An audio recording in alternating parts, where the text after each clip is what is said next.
Cada vegada que en Lluís Llongueras presenta una nova col·lecció d'art, evidentment nosaltres som els primers en venir a veure-la perquè la il·lusió que li poses a cada peça és ben bé com si fossin persones de la teva família, oi? Bueno, és que una escultura és algo que t'entregues en cos i ànima i disfrutes. Però explica'ns què és aquesta exposició que presentes avui a Barcelona. Bueno, bàsicament presentem una exposició de bronzes blaus. O sigui, estan treballats. Aquests són... És una altra cosa, són coses diferents. Jo sempre he treballat cossos de dona, que és... El cos de dona, jo dic que és com un laberint, té racons i té formes, té precipitats, però també una sèrie que no és figurativa, o sigui que són formes originals, creades, i en el qual, a més del bronze brillant i polit, hi ha posat uns tocs blaus que juguen amb les formes i que és un blau mediterrani tipus Miro. Continua, per tant, la inspiració venint a visitar-te? I tant, això no paro i és una part de la meva vida. Explica'ns quantes escultures presentes avui. Aquí n'hi ha 16 i 2 figuratives que es quedaran aquí al centre, perquè aquí a l'Ecospai, a més, és un institut internacional on venen peluquers de tot el món a conèixer els nostres sistemes. Jo sé que aquí és un dels centres més pioners que tenim a tota Espanya, dedicats, evidentment, al món de la imatge. Va ser el primer centre que es va obrir, sí. I a més que té un renom internacional. A més, ara un negoci també amb els fills, no? S'ha convertit finalment Llongueras també en un negoci familiar. Bueno, és que al costat meu jo crec que la gent s'engresca i ho visc tant que ells també ho viuen. I llavors cada un a la seva faceta i segon a la seva personalitat, que jo no vull anul·lar, sinó ajudar a construir, doncs llavors ells fan el seu camí, també Llongueras, perquè són Llongueras. Estem molt acostumats a veure't de vegades en programes de televisió, en spots, a treballar el cabell. Com treballes les escultures? Com ho fas, això? Bueno, jo des de fa molts anys, jo treballo al matí i al migdia, tot el que és peluqueria i oficines de peluqueria. I per les tardes, ara després d'una petita siesta, doncs faig escultura per les tardes. I ja fa 20 i pico d'anys que faig. He fet exposicions a bastants puestos, o sigui que estic molt content. Li dediques moltes hores, llavors? Sí, perquè és un plaer. És un plaer que és un relaxament de la peluqueria que és diferent, no?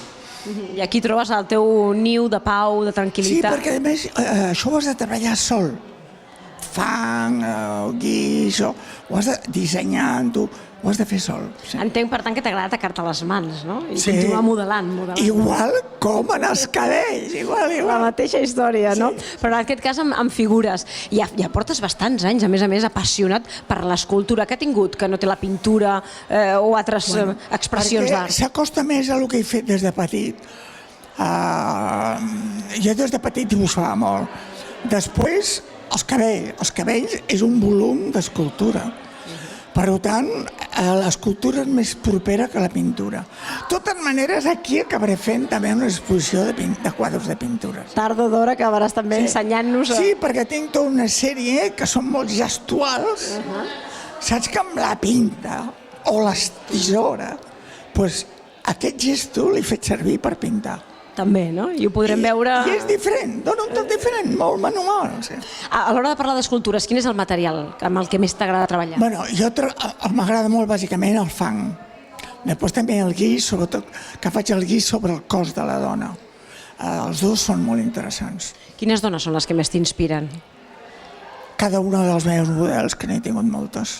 Sí, una model que té confiança i es despulla amb tu i treballa, li faig fer un gest i tal. L'altre dia vaig a travessar un pas de petons a Balmes i em vaig trobar, sortint del Clínic El Pilar, que treballa allà, una model, i ens vam abraçar al mig del carrer Balmes, que després el cotxe ens pitava, vam tenir que arraconar, perquè ens va fer una il·lusió, perquè feia anys que no ens vèiem. I ella em deia, és que jo he estat treballant tan bé amb tu, que tinc molt bons records i les millors fotografies meves, o sigui que... Per tant, és ser aquesta relació que es crea entre l'artista i la model. Això ajuda. ajuda molt, això inspira molt, sí, I sí. tu creus que continues, per tant, inspirant a les dones aquesta confiança fins i tot perquè es despullin davant teu? Sí, perquè ja saben que jo sóc una... Jo tota la vida he respectat molt les dones, no hi tinc mai cap problema. El respecte i l'admiració per mi van junts. I amb això, tu mateix, jo t'he abraçat moltes vegades i tu no t'has sentit maltractada, t'has sentit admirada I estimada. i estimada. I mimada, també. I això és el que faig jo. La dona per mi necessita molt de carinyo perquè hi ha molts homes que no l'entenen. Això és el que tu has après, a més a tots aquests anys de converses de perruqueria, no? Exacte, també. T'ha fet un home savi amb les dones. Bueno, m'han fet elles servir. T'han fet a tu, no? La teva dona també ha servit de model alguna vegada? Sí, moltes. Tinc diverses cultures que és ella, sí, sí. Qualsevol dona pot ser dibuixada amb fang o amb qualsevol material, és a dir, el cos de la dona, sigui com sigui, és bonic. Primer ha de ser el dibuix, però el dibuix és més lent. Llavors jo el que faig servir és la fotografia. I amb la fotografia jugues amb el cos i l'expressivitat, perquè un cos en si no és res, si no expressa ternura, expressa alegries, entens? Té que expressar pena. Qualsevol dona té un cos bonic com per ser una obra d'art? Si hi posa expressivitat, sí. Perquè qualsevol cos de dona, encara que molts homes ni se la mirin, el natural és més maca que amb vestits encara. I sobretot que amb expressivitat aquesta dona guanya una riquesa impressionant. El cabell també és un tema que t'obsessiona en el món de l'escultura o no? No, no m'obsessiona, no, el simplifico. El simplifiques, no? Sí, sí. Et fas un tall senzill, no? Aquesta pregunta és molt intel·ligent. Passa a segon terme, perquè el primer és l'expressivitat del cos. L'expressivitat que continua sent la teva passió, podríem dir que l'art, qualsevol manifestació d'art, continua sent una manera per tu ideal de... Si veus aquesta escultura, veus que la dona s'inclina i mira cap amunt, està inspirant-se, està en un moment feliç. O sigui, això és el que importa d'una escultura figurativa, no? Imagina't, no?, el poder expressar aquell moment de sensibilitat, d'intimitat també d'una dona. Sí, aquesta és la gràcia. No si a més està fet amb una idea que sigui tallada, cinètica. No, l'expressió en si, no? Anem a comentar els de casa. Aquesta exposició podrem venir a veure-la qualsevol o no? Sí, sí. Està oberta a tothom? Sí, sí, està oberta a tothom. Sí, sí. Podem observar de prop com treballa. Serà un plaer. A Enric Granados 45, quan vulgueu. Molt bé, doncs Lluís, un petó enorme. És com sempre un plaer que m'abracis. Gràcies. Per mi també, eh?